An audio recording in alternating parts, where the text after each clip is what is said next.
command directly relating to the media.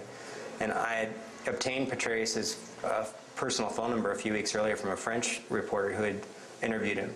So I called that number, and he'd already left for Washington, but one of his adjutants had answered the phone and said that that order didn't come from Petraeus and that I had every right to remain in Basra. I notified the unit that I was with about that fact, and they changed their story and said, well, you're now able to stay. But about 2 hours later, they reversed their position and said now a new authority was ordering me out of Basra, and then it wasn't Petraeus. I was told that it was a two-star Marine general. They wouldn't identify who he was. And later, once I arrived back in Baghdad after being forced to leave Basra, I was told that the order now came from the Iraqi army themselves. So they had quite a few reasons why I couldn't be there doing my job.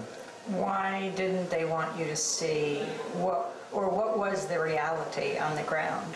The reality on the ground was more than 1,000 Iraqi soldiers refused to fight the Mahdi army. Whether they were afraid that they didn't have the ability to do it, or they didn't believe that they should be fighting the Mahdi army. For whatever reason, many of them put down their weapons and refused to go into Basra and fight the Mahdi army. And I think those images would have been very powerful, and I think it would have created a lot of doubt on the part of the American public about the Iraqi army's commitment to coalition missions in Iraq. Former Marine James Lee went back as an embedded photographer, but then was also kicked out. Zariah, your response about his experience?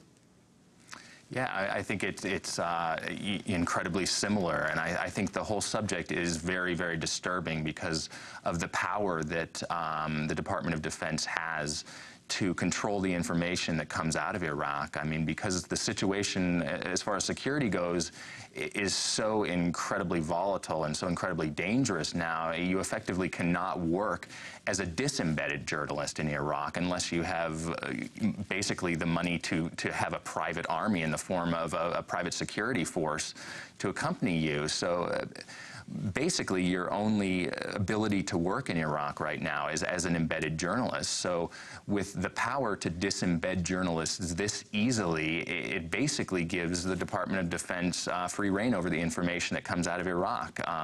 If somebody like myself does happen to capture images that are controversial, it's very easy to make us go away, as I saw in this case. And I think James' case is extremely similar. It happened in the same area. It happened under the same general, and it just proves how easy it is to get rid of people who are a thorn in your side. And yet you can return. The Marines have said no, but the rest of the U.S. military has not barred you. Correct, that's correct, and that comes from senior public affairs officials in Baghdad. I believe that we probably have Petraeus to thank for that, and I am very thankful for it. But I think another thing that's interesting to look at is the decision to accept embeds comes from the actual units in the military. So although I'm officially allowed to be embedded and to do further embeds, there's a very, very high chance that when applying for these embeds, I could be denied across the board. It would be very easy for them to, put a heads up to any of the units that are interested in embedding me that I had caused a controversy, and it would be very easy for them to just say, we're not interested in hosting him as an embed. So although I do maintain the right to be an embedded journalist, I have a feeling if I tried again, especially now or in the near future, it would be extremely difficult.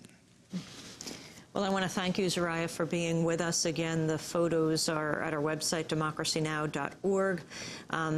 You have returned to the United States. Will you return anytime soon to Iraq?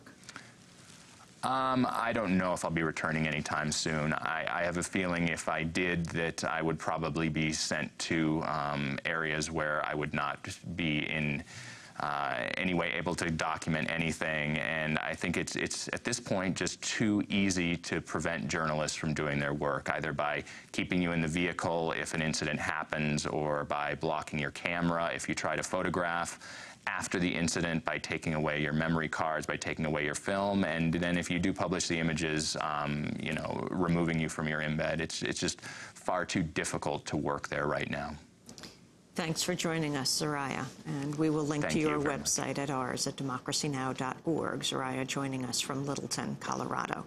This is Democracy Now!, democracynow.org. We'll be back in a minute.